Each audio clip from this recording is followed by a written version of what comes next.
এক সাহাবা আল্লাহ নবীর কাছে আসলেন, আসার পর বললেন আখবিরনি বিআমাল আতাশাব্বাসু বিহি ইয়া রাসূলুল্লাহ। হুজুর আমার একটা আমল শিখিয়ে দেন আপনি। কই কি আমল? ইন্না শারাইআল ইসলামি কদ কাসরাত আলাইয়া। হুজুর ইসলামের এত বিধিবিধান আমি মনে রাখতে পারি না। কয় সহজ সরল মানুষ থাকে না অনেক, তো অনেক সহজ সরল সাহাবা কয় হুজুর ইসলামের এত বিধিবিধান মনে রাখতে পারি না, তো কি করবো কও না, হুজুর একটা আমল শিখিয়ে দেন আমারে। নবীজি বললেন লা ইয়াজালু লিসানুকা রাতবাম মিন যিকরিল্লাহ, তোমার জিহ্বাটা যেন সদা সর্বদা আল্লাহর জিকিরে তরুতাজা হয়ে যায়। জিহ্বা যদি সজীব থাকে, জিহ্বা যদি তাজা থাকে, জিহ্বা যদি জিকিরের মাধ্যমে ভিজা থাকে, আশা করা যায় মরণের পর নাজাত পেয়ে যাবে, আল্লাহর জান্নাতের মেহমান হয়ে যাইবা। তাহলে জিকিরের মাধ্যমে অন্তর প্রশান্ত বানানোর চেষ্টা করবেন, আর সারা জীবন মনে রাখবেন আল্লাহর কাছ থেকে 3টা সম্পদ চেয়ে নিবেন। বলেন কয়টা? বলেন আজকে থেকে আমরা আল্লাহর কাছে কয়টা সম্পদ চাবো? 1 নাম্বার 20 তলা বাড়ি। সম্পদ না এটা? আরে কি বলেন, সম্পদ না? ইবনে মাজাহ কিতাবের নাম, 1856 নম্বর হাদিস। স্বর্ণ আর রূপার ব্যাপারে আয়াত নাজিল হয়েছে। আয়াত নাজিল হওয়ার পর খুব ধমক দিছে আল্লাহ আয়াতের মধ্যে, যারা স্বর্ণ রূপা জমা করে যাকাত দেয় না, সদকা করে না, আল্লাহ ধমক দিছে। এখন সাহাবারা রাসূল আকরাম সাল্লাল্লাহু আলাইহি সাল্লামকে বললেন আইয়াল মালি নাত্তাখিযু ইয়া রাসূলুল্লাহ, হুজুর আমরা কোন সম্পদ কামাই করব, কোন মাল আমরা জমা করব, তাহলে আমাদেরকে একটু বলেন। স্বর্ণ রূপার ব্যাপারে আল্লাহ এত কঠোর কথা বলছে, ইয়া রাসূলুল্লাহ আমরা কেমন সম্পদ কামাই করব একটু বলেন। তো রাসূল আকরাম সাল্লাল্লাহু আলাইহি সাল্লাম একটু রাগ হয়ে গেছে যে আমার সাহাবারা সম্পদের কথা জিজ্ঞেস করলো কেন, রাগ হয়ে চলে গেছে। হযরত ওমর ফারুক রাদিয়াল্লাহু তাআলা আনহু সাহাবাদেরকে বললেন তোমরা থামো, আমি বিষয়টা যাই না তোমাদেরকে জানাইতেছি। নবীজির মেজাজ খুব বুঝতেন হযরত ওমর ফারুক রাদিয়াল্লাহু তাআলা। রাসূল আকরাম সাল্লাল্লাহু আলাইহি সাল্লামের কাছে আসলেন, সুযোগ বুঝা নবীজিকে বললেন হুজুর সাহাবারা প্রশ্ন করছে আপনার কাছে কোন মাল আমরা কামাই করব, যদি একটু বলতেন। নবীজি বলছেন ও আচ্ছা আচ্ছা, মানে এখন রাগ ঠান্ডা আছে। আল্লাহ নবী বললেন লিয়াত্তাখিজ আহাদুকুম কলবান শাকিরা, 1 নাম্বার তোমাদের সবাই যেন কামাই করো কলবান শাকিরা, এমন একটা কলব যে কলবটা বেশি বেশি আল্লাহর শুকরিয়া আদায় করতে পারে। 1 গ্লাস পানি পান করলাম আলহামদুলিল্লাহ, 1 লোকমা ভাত আমি খাইলাম আল্লাহুম্মা লাকাল হামদু ওয়া লাকাশ শুকরু, 1 ঢোক পানি আমি পান করলাম আল্লাহুম্মা লাকাল হামদু ওয়া লাকাশ শুকরু। এমন একটা কলব যে কলব বেশি বেশি আল্লাহর শুকরিয়া আদায় করতে পারে। হাদিস দ্বারা বোঝা যায় মুখ দিয়া যদিও বলি আলহামদুলিল্লাহ, শুকরিয়াটা আসতে হবে কলব থেকে। যদিও জবান দিয়ে বলি আমরা, বলেন আসতে হবে কোথা থেকে? মানে আল্লাহ আপনি যে আমারে পান করাইলেন, আপনি যে খাওয়াইলেন, আমি খুশি আল্লাহ আলহামদুলিল্লাহ। বলেন তো গরমকালে আপনি একটু ঠান্ডা পানি পান করলেন, এই ঠান্ডা পানি পান করার পর আপনার কি অবস্থা হবে? গরমকালে খুব গরম, ঠান্ডা পানি ঠান্ডা শরবত পান করলেন। আচ্ছা রমজান মাস, গরমকাল, রমজান মাস, দিন বড়, 16 ঘন্টা রোজা রেখা 1 গ্লাস ঠান্ডা শরবত পান করলেন, মুখ দিয়া নাও যদি বলেন, কলব থেকে, দেহ থেকে, অঙ্গ প্রত্যঙ্গ থেকে আল্লাহ শুকরিয়া বের হবে। তাহলে কলব এমন একটা কলব যে কলবটা বেশি বেশি শুকরিয়া আদায় করতে পারে। 2 নাম্বার কলবা ওয়া লিসানান যাকিরা, এমন একটা জিহ্বা যে জিহ্বা বেশি বেশি আল্লাহর জিকির করতে পারে। যে জিহ্বা বেশি বেশি কার জিকির করে? আল্লাহর জিকির করে। তিরমিজি শরীফের 3376 নম্বর হাদিসের বর্ণনা, সুইলা রাসূলুল্লাহ সাল্লাল্লাহু আলাইহি ওয়াসাল্লাম আইয়ুল ইবাদি আফযালু দারাজাতান ইনদাল্লাহি ইয়াউমাল কিয়ামাহ, নবীজিকে প্রশ্ন করা হয়েছে ইয়া রাসূলুল্লাহ কিয়ামতের ময়দানে আল্লাহর কাছে সবচেয়ে মর্যাদাবান বান্দা বান্দি কারা আপনার কাছে জানতে চাই।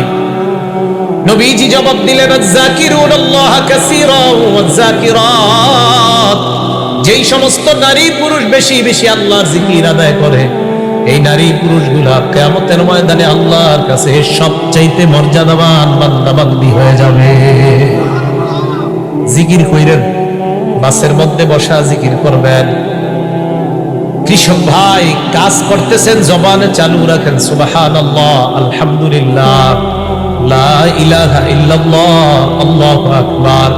কষ্টের কাজ করতেছেন, 10 মিনিট কাজ করার পর আবার থেমে যান, থামার পর 30 সেকেন্ড ইস্তেগফার পাঠ করেন আস্তাগফিরুল্লাহ আস্তাগফিরুল্লাহ, আস্তাগফিরুল্লাহ। আল্লাহর কোরআন প্রমাণ করে যত বেশি ইস্তেগফার বান্দা পাঠ করে, ইয়াজিদকুম কুওয়াতান ইলা কুওয়াতিকুম, তোমাদের শক্তি আল্লাহ বাড়িয়ে দেয়। কৃষিকাজ, এটা কি কষ্ট শক্তির প্রয়োজন আছে না নাই? তাহলে আপনি কাজ করতে করতে ক্লান্ত হয়ে গেছেন, বাস এবার কোরআন বিশ্বাস করে নেন যে আল্লাহর কোরআনে বলছে আস্তাগফিরুল্লাহ বললে নাকি আল্লাহ শক্তি বাড়ায়। বাস আমি আল্লাহ 10 বার আস্তাগফিরুল্লাহ বললাম, মাবুদ এই 10 বার এই নিয়তে বললাম তুমি আমার শক্তি বাড়ায় দাও, যেন আবার এই পরের কাজগুলো আমি করতে পারি। কোরআনের ওয়াদা, অবশ্যই আল্লাহ আপনার শক্তি বাড়ায় দেবে। জবান জিকিরের মাধ্যমে তাজা রাখেন। মা বোনরা রান্না করতেছে, রান্না করার সময় জবানটা চালু রাখেন। আবু হুরায়রা রাদিয়াল্লাহু তাআলা আনহু গাছ লাগায়। নবীজি আবু হুরায়রা রাদিয়াল্লাহু তাআলা আনহুর পাশ দিয়ে যাইতেছেন, আল্লাহ নবী বললেন, মাল্লাযী তাগরিসু ইয়া আবু হুরায়রা, আবু হুরায়রা তুমি কি লাগাও, কি গাছের চারা তুমি রোপণ করো আবু হুরায়রা? আবু হুরায়রা জবাব দেয়, ফিরাসান লি ইয়া রাসূলুল্লাহ, হুজুর আমার নিজস্ব একটা গাছের চারা রোপণ করতেছি। আল্লাহ নবী বললেন, আলা আদুল্লুকা আলা গিরাসিন খায়রিন লাকা মিন হাযা, আমি কি তোমাকে এর চাইতে উত্তম গাছের কথা বলবো না, যে গাছটা তোমার এই দুনিয়ার গাছের চাইতে 1000 গুণ বেশি উত্তম? কয় হুজুর এটা আবার কি? আল্লাহ নবী কয়, আবু হুরায়রা তুমি বলো। বলেন আপনারা সুবহানাল্লাহ, আলহামদুলিল্লাহ, লা ইলাহা ইল্লাল্লাহ, আল্লাহু আকবার। এই চারটা বাক্য বলার পর আল্লাহ নবী বললেন, আবু হুরায়রা তুকু রাসূলুকা বিকুল্লি ওয়াহিদাতিন শাজারাতুন ফিল জান্নাহ, এই যে চারটা বাক্য তুমি পাঠ করলা, তোমার এই চারটা কথার সাথে সাথে জান্নাতে 4টা গাছের চারা লাগানো হয়ে গেছে। তাহলে বাসের মধ্যে বসে রয়েছেন কেন? জিহ্বাটা বন্ধ রাখবেন, জিকির চালু রাখেন। এই জিহ্বা যেন সদা সর্বদা আল্লাহর জিকিরে রত থাকে। আল্লাহ আমাদেরকে এমন একটা জবান আল্লাহর কাছ থেকে চেয়ে নেওয়ার তৌফিক দান করেন। কয় জিনিস চাইতে হবে আল্লাহর কাছে? কয় সম্পদ? 3টা। 1 নাম্বার শুকর গুজারি কলব, 2 নাম্বার জিকিরকারী লিসান, জিহ্বা। মুসলিম শরীফের 2676 নাম্বার হাদিসের বর্ণনা। আমাদের মাদ্রাসার পাঠ্যপুস্তক অনুসারে মোট হাদিসের সংখ্যা হবে 3033টা। এই হাদিসের মধ্যে আসছে, আন আবি হুরায়রা রাদিয়াল্লাহু তাআলা আনহু قال بينما رسول الله صلى الله عليه وسلم في طريقه الى مكة। আবু হুরায়রা রাদিয়াল্লাহু তাআলা আনহুর বর্ণনা, আল্লাহর নবী মক্কার পথ ধরে মক্কার দিকে চলতে লাগলেন, মক্কার দিকে রওনা করলেন। ফামাররা আলা জাবালিন ইউকালু লাহু জুমদান, একটা পাহাড়ের পাশ দিয়ে আল্লাহর নবী অতিক্রম করলেন, এই পাহাড়টার নাম হলো জুমদান। নবীজি বললেন, হাদা জুমদান, এটা হলো জুমদান নামক পাহাড়। এরপর আল্লাহ নবী বললেন, সাবাকাল মুফাররিদুনা, সাবাকাল মুফাররিদুন, মুফাররিদুন যারা তারা অগ্রগামী হয়ে গিয়েছে, মুফাররিদুনরা অগ্রগামী হয়ে গিয়েছে। বলেন আমার সাথে মুফাররিদুন, সবাই বলেন তো। নবীজি বলেন মুফাররিদুনরা অগ্রগামী হয়ে গিয়েছে। মুফাররিদুন কারা? হ্যাঁ, আলেম ছাড়া অন্য যারা আছেন সামনে বসা, মুফাররিদুন কারা চিনেন? 2-1 কইছে না, মানে বাকিরা চিনেন। আপনারা নীরব মানি তো জানেন, মানে জানেন মুফাররিদুন কারা? তো একটু জোরে বলেন মুফাররিদুন কারা জানেন? এই যে জিনা বা হা না বলার রসুলটা চালু হওয়া দরকার। কারণ আমরা মাহফিলগুলোরে কি বানাই নিছি জানেন? হুজুর আপনি লম্বা একটা ঘটনা করবেন, আমি চুপচাপ কাঁথা মুড়ি দিয়ে শুনবো, এটা সত্যি মিথ্যা যাই হোক কোনো ব্যাপার না, আপনি খালি কইতেই থাকবেন। বুঝলেন নাই? এই যুগ শেষ, এই যুগের কথা ভুলে যান। মুফাররিদুন কারা আপনারা জানেন না, আরে সাহাবারাও তো জানেন না, তা আপনারা কি বুঝেন?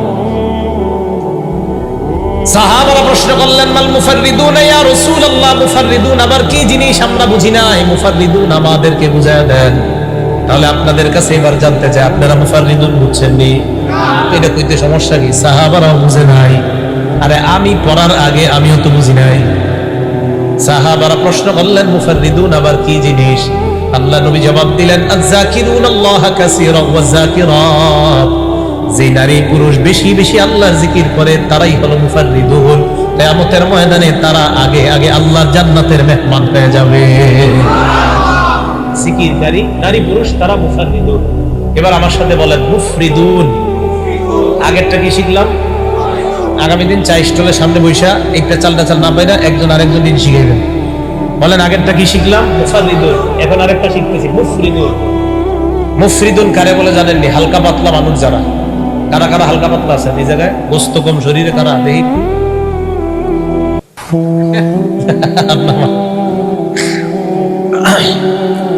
তিরমিজি শরীফের 3596 নম্বর হাদিসের বর্ণনা, হালকা পাতলা মানুষরা আগে আগে জান্নাতে যাবে। মানে আপনারা আগে আগে যাবেন। সাহাবারা বললেন মান মুফরিদুনা ইয়া রাসূলুল্লাহ, হালকা পাতলা দ্বারা কি উদ্দেশ্য আপনার কাছে জানতে চাই, আমরা আপনার কাছে বুঝতে চাই।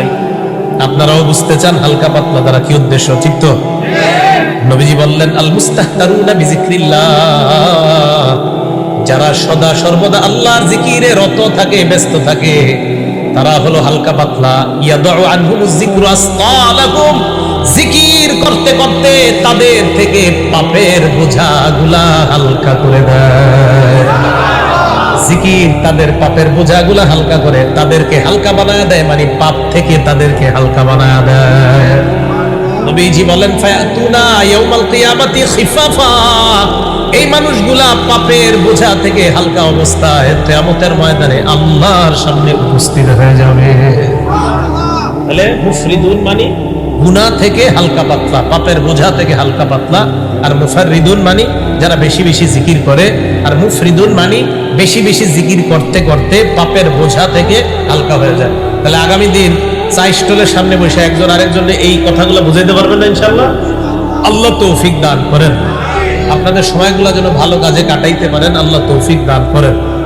তাহলে জিকির করবেন এইভাবে, জিকিরের মাধ্যমে ওই যে অন্তর, এটাকে প্রশান্ত রাখবেন। তাহলে কয় জিনিস জানি আমরা কামাই করবো সম্পদ? তিনটা। এক নাম্বার এমন একটা কলব, যেই কলবটা আল্লাহ শুকরিয়া আদায় করে। দুই নাম্বার এমন একটা জিহ্বা, যেই জিহ্বাটা বেশি বেশি আল্লাহর জিকির করে। আবু দাউদ শরীফের 3667 নম্বর হাদিসের বর্ণনা, 3667, 3667। এই হাদিসের মধ্যে আসছে আল্লাহ নবী বলেন লা আন আকুদা মা কওমিন ইয়াযকুরুনাল্লাহ মিন সালাতিল গাদাতি ইলা আন তাতলুআ আশ-শামস আহাব্বু ইলাইয়া মিন আন উ'তিকা আরবাআতাম মিন বুলদি ইসমাঈল।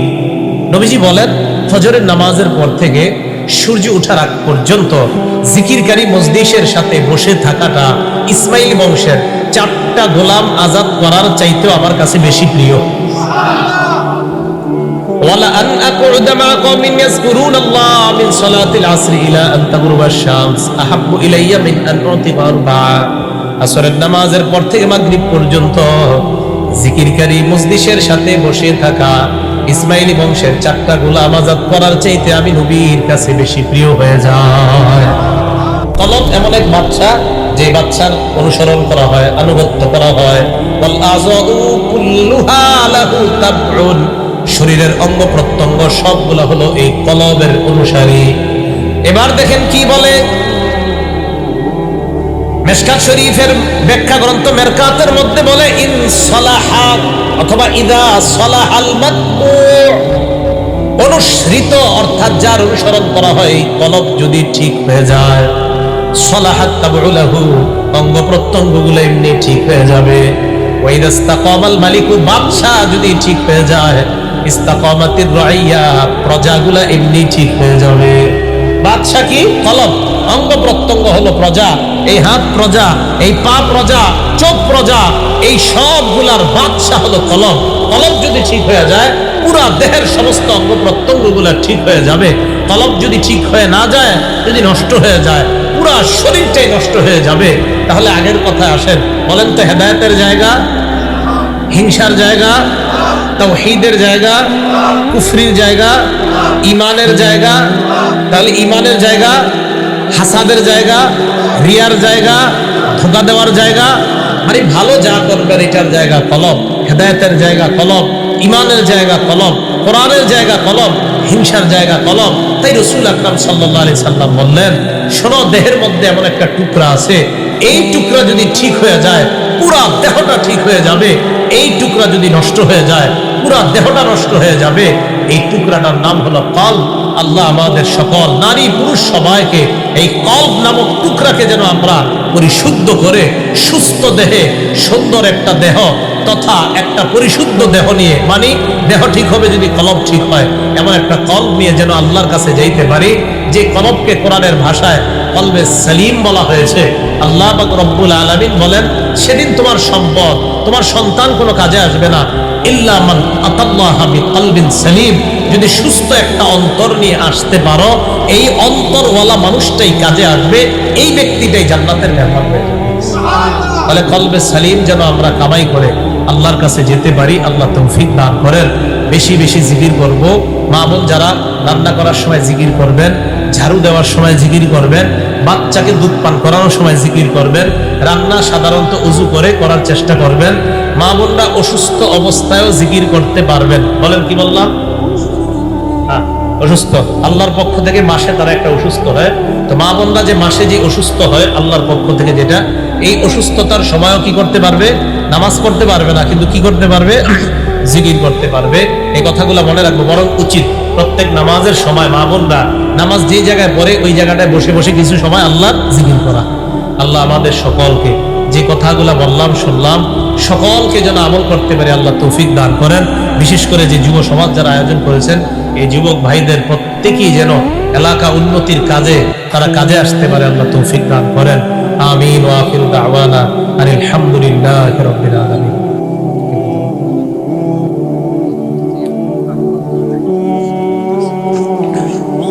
প্রধান অতিথি মাওলানা মুশাররফ হোসেন, সৌদি প্রবাসী, ওনার আব্বা আম্মার জন্য দোয়া চেয়েছেন, তারা কবরবাসী। ওনার আব্বা আম্মা সহ এই এলাকার যাদের আব্বা আম্মা আত্মীয় স্বজন কবরে, সবার জন্য দোয়া করবো, সবার কবরগুলো আল্লাহ জান্নাতের বাগান বানায় দেন। আলহামদুলিল্লাহি রাব্বিল আলামিন ওয়াল আকিবাতু লিল মুত্তাকিন ওয়াসসালাতু ওয়াসসালাম আলা সাইয়্যিদিল আমবিয়া ওয়াল মুরসালিন ওয়া আলা আলিহি ওয়া আসহাবিহি আজমাইন। ربنا ظلمنا أنفسنا وإن لم تغفر لنا وترحمنا لنكونن من الخاسرين رب ارحمهما كما ربياني صغيرا। মাবুদ মেহেরবান মাওলা, মেহেরবানি করে আমাদের জীবনের সমস্ত গুনাহ খাতাগুলো মাফ করে দেন। আল্লাহ আমাদের কলবগুলোকে আপনি সাফ বানায় দেন, কলব সমস্ত অপবিত্রতা থেকে পবিত্র বানায় দেন। মাবুদ মেহেরবান মাওলা, কলবে ঈমান, কলবে হেদায়েত আপনি ফিট করে দেন। আল্লাহ মেহেরবানি করে জিন্দেগীর সব গুনাহ খাতাগুলো মাফ করে দেন। আমাদের দোয়া আপনি কবুল করে নেন আল্লাহ। আমাদের মধ্যে যাদের মা নাই, বাবা নাই, আত্মীয় স্বজন যারা এই কবর জগতে শায়িত আছে আল্লাহ, বিশেষ করে মাওলানা মুশাররফ ভাইয়ের আব্বা আম্মা কবরে আছে আল্লাহ, তাদের কবরগুলোকে আপনি জান্নাতের বাগান বানায় দেন। মাবুদ মেহেরবান মাওলা, আমাদের মধ্যে যাদের মা নাই, বাবা নাই, আত্মীয় স্বজন যারা এই কবরে আছে আল্লাহ, মেহেরবানি করে তাদের কবরগুলা জান্নাতের বাগান বানায় দেন। আল্লাহ 24টা ঘন্টা যেন আপনার জিকিরের মাধ্যমে থাকতে পারি তৌফিক দান করেন। এই জিহ্বাটা যেন জিকিরে তরুতাজা রাখতে পারি তৌফিক দান করেন। কলবের মধ্যে যেন আপনার স্মরণ সব সময় রাখতে পারি তৌফিক দান করেন আল্লাহ। কলব থেকে হাসাদ, হিংসা, বিদ্বেষ, অহংকার যেন বের করতে পারি তৌফিক দান করেন। কলবের মধ্যে ঈমান ফিট করার তৌফিক দান করেন। আমাদের দোয়াগুলোকে আপনি কবুল মঞ্জুর করে নেন আল্লাহ। মেহেরবানি করে আমাদের মধ্যে যারা অসুস্থ সকলকে আপনি সুস্থ বানায় দেন। যুব সমাজের এই আয়োজনকে আপনি কবুল করে নেন আল্লাহ।